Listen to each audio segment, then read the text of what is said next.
부동산 금융 분야의 취업에 대한 전반적인 조언이 있도록 하겠습니다. JBK 프로퍼티스의 고재일 대표님께서 좋은 말씀 해주실 거고요. 고재일 대표님께서는 네모 파트너스 프로퍼티 컨설팅 그룹의 대표이사를 역임하셨습니다.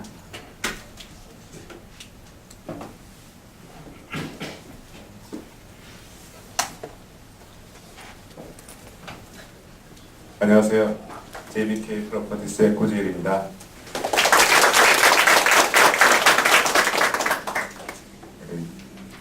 후배들한테 무언가를 도움되려고 강의를 했는데 10분 정도 하라고 그러는데 정말 고생을 많이 했습니다. 일단 제 소개부터 간단히 하겠습니다. 저는 한양대학교 나왔고요. 법학과 나왔습니다. 그리고 학번은 87학번입니다. 한양대학교 법학과 나와서 고시 준비하다가 떨어져가지고 이 길에 오게 됐습니다. 안 웃네요. 성공했습니다. 한 번은 꼭 웃기고 시작하려는데 고시 공부하다가 떨어져서 현대에 들어갔습니다. 그래서 금융으로 갔다가 지금 부동산 지금 만 10년째 하고 있고요. 후배들한테 꼭 해주고 싶은 얘기를 그 산을 오르는 그 등산 과정으로 비유해서 한번 이야기를 좀 풀어봤습니다. 그 전에 엔트리 진입할 때 가장 필요한 것, 제가 부동산을 하면서 면접을 봐서 뽑았던 사람들이 한 3,000명 정도 됩니다. 그래서 3,000명 정도 뽑아서 가리키고 현업에 있고 근데 그 비율을 한번 계산해 봤는데 3,000명 정도 뽑아서 지금 10년째 현직에 남아있는 사람들이 퍼센트가 약 2% 정도 됩니다. 그러니까 사실 이 부동산 시장에 입문을 해서 10년 동안 2% 정도의 비율이 남는다는 얘기는 그만큼 적응하기 쉽지 않다는 얘기고요. 그리고 사실 진입하시면 아시겠지만 이 스트레스가 굉장히 많은 일입니다. 그리고 외국계나 금융회사 같은 경우에는 대우가 굉장히 좋을 것 같아요. 좋을 것 같은 게 아니라 좋지만 일반 컨설팅 회사 같은 경우에는 상당히 많은 압박과 대우가 안 좋습니다. 그러니까 그 어려움을 겪어내고 버티기는 실제로 쉽지 않습니다. 각설하고요. 면접 볼 때 보는 면접관의 기준으로 제가 뽑았을 때 간단히 정리하면 첫 번째는 어쩔 수 없이 신입사원과 경력사원을 나눠서 얘기하면 신입사원을 뽑을 때는 어쩔 수 없이 스펙을 봅니다. 근데 스펙이라는 게 자격증이 아닙니다. 여러분들은 아까도 김재환 국장님께서 말씀하셨지만 자격증이 중요하다고 생각하시는 것보다도 그 사람이 어느 학교, 어느 대학에 어떤 과정을 가졌고 어떤 방향성을 갖고 있느냐가 가장 중요하고요. 그 스펙을 예를 들어서 서울대 가셨다, 연구대 가셨다면 거기에 들어가기 위해서 얼마나 고생했겠어요. 그러니까 기본적인 그런 스펙을 보는 거고요. 두 번째로는 그 사람의 발전성을 봅니다. 솔직히 말씀드려서 기업에서 그 사원을 뽑을 때 그 신입사원과 평생을 같이 하려는 생각을 가지고 뽑는 기업은 많지는 않습니다. 그러나 예를 들어서 모기업, 대기업들도 마찬가지지만 그들의 발전성을 보고 그들이 회사를 이직하더라도 그 회사에 도움이 되는 친구를 뽑습니다. 그게 발전성입니다. 그리고 성실성은 기본적으로 갖춰야 되는 것이고요. 그 다음에 정직성 같은 경우는 왜 그러냐면 모든 네트워크나 발전에서는 사람이 가장 중요한 게 정직입니다. 회사 입장에서 정직이 왜 가장 중요한 요소냐면 정직해야만 회사에서 손실을 최소화할 수 있습니다. 이 부분은 여러분들이 좀 설명하려면 길지만 정직한 면이 굉장히 중요한 포인트입니다. 그리고 얼마나 능동적으로 자기가 임하느냐에 따라서 면접 볼 때 이 능동성은 약간의 당돌함으로 표현되기도 합니다. 그러니까 신입사원 볼 때는 면접 볼 때는 이렇게 한 5가지 정도 보고요. 그 다음에 경력사원을 선발할 때는 가장 중요한 건 그 사람의 능력입니다. 경력사원한테 월급을 많이 주면서 연봉을 많이 주면서 경력사원을 뽑는 이유는 그 사람이 그 필요한 요소에 들어가서 그 일을 해내주길 바라기 때문에 가장 중요한 건 능력입니다. 두 번째로 경력사원은 그 능력을 검증하기 위해서는 그 사람의 트랙 레코드를 봅니다. 이 트랙 레코드는 안 볼 수가 없습니다. 또 하나는 경력사원은 들어오는 순간 바로 밑에 사람들이 생기기 때문에 그 사람의 인성과 그 사람의 리더십을 굉장히 중요하게 봅니다. 그리고 마지막으로 경력사원은 그 사람의 능력 하나로 보는 게 아니라 그 사람의 네트워크를 보게 되어 있습니다. 그래서 신입사원의 선발 관점과 경력사원의 선발 관점을 간단히 정리해 봤습니다. 이거는 제 개인의 소견입니다. 여러분들이 꿈을 가지시고요. 그 꿈에다가 날짜를 적으세요.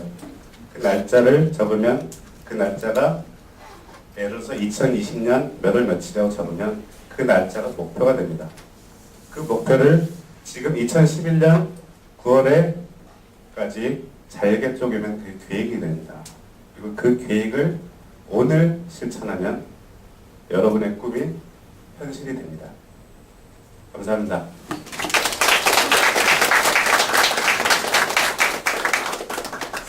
네, 그 다음은 각 섹터별 소개를 하도록 하겠습니다. 저희가 금융, 개발, 컨설팅 전문의 이렇게 네 섹터 중에서 먼저 외국계 투자 회사는 G 리얼 에스테이트의 윤정규 부장님께서 말씀해 주시겠습니다.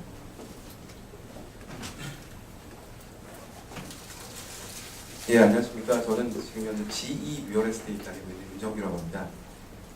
지금 제가 맡은 섹터가 외국계 투자 회사이기 때문에 간단하게 저희 회사를 말씀드리면 GE 하면 학생분들을 포함해서 잭 웰치나 시그마니 이렇게 많이 들어보셨을 텐데 거의 기업 패턴이 거의 삼성이랑 비슷합니다. 모든 걸 거의 다 아는 회사이기 때문에 거기서 이제 금융 부문이 있고 또 부동산에 투자하는 상업용 부동산에 투자하는 사업권이 있어서 거기 소속입니다.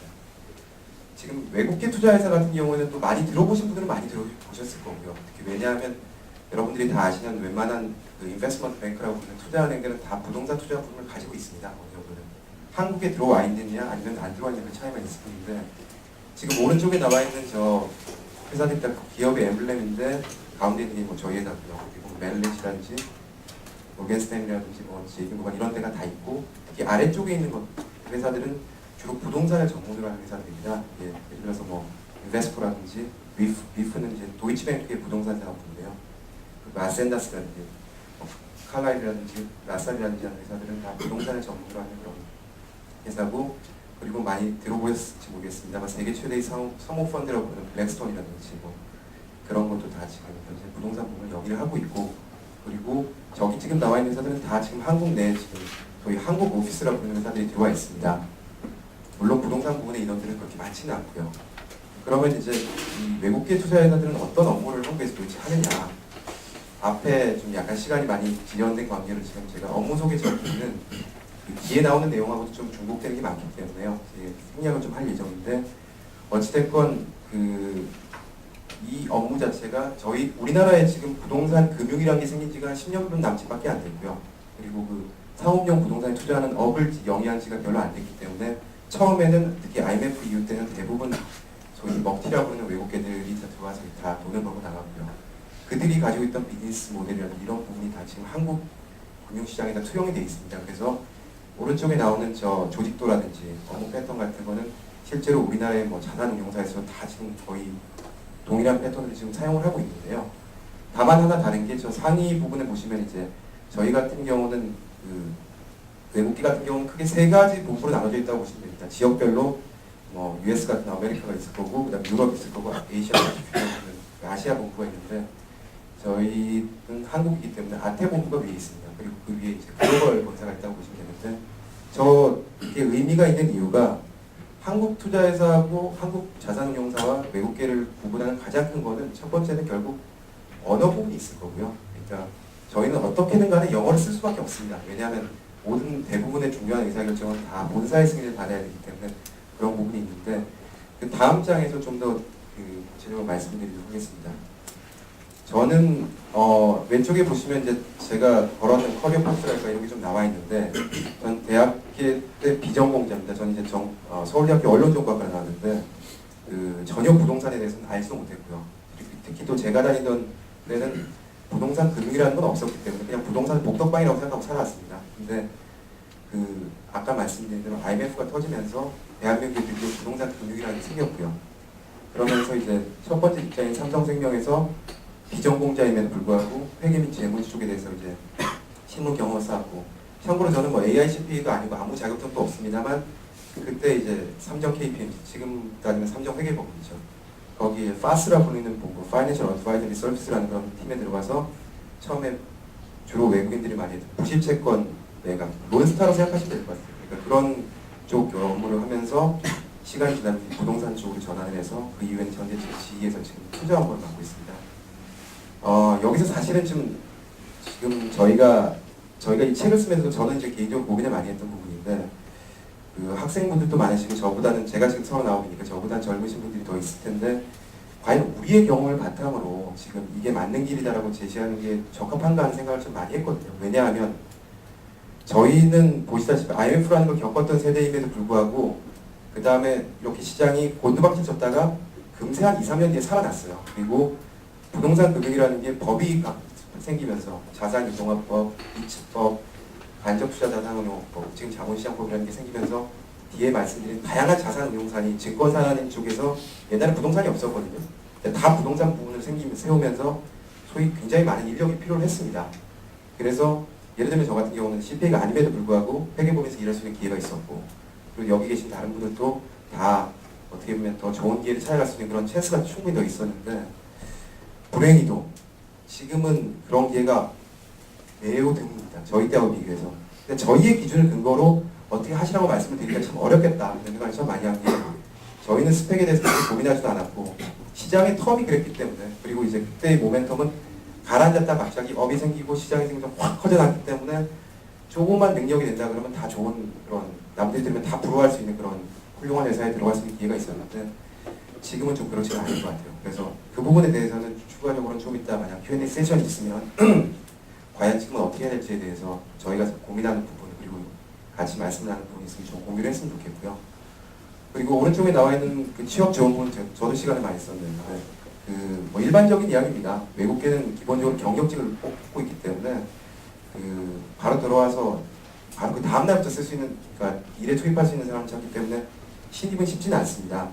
제가 오른쪽 거로 쓰면서 하나 여기 나와 있는 내용에 꼭 말씀드리고 싶었던 부분 중에 하나가, 시간 너무 많이 잡아먹는데, 이번에 지금 저희가 서머 인턴을 하면서 요즘 뭐 인턴들 워낙 많이 하니까 많이 오는데, 클라이언트 인턴이라고 하지 않습니까? 많이 오는데 굉장히 인상적인 친구가 나왔던 친구가 이번에 가을에 미국에 대학원을 갔어요. 근데 그 친구는 저희 뭐 미국의 부동산 대학원에서 제일 좋은 게 뭐 다른 거나 다 비슷하거든요. 제일 좋은 데 하버드고, 그다음 MIT, 뭐 콜롬비아, 뭐 코넬 뭐 이런 데가 있는데, 그 친구는 4개의 그 대학원을, 부동산 대학원 다 붙었어요. 그러니까 지금 올킬했다고 얘기를 했는데, 그러면 그 친구가 또 되게 뭐 스펙이 좋으냐?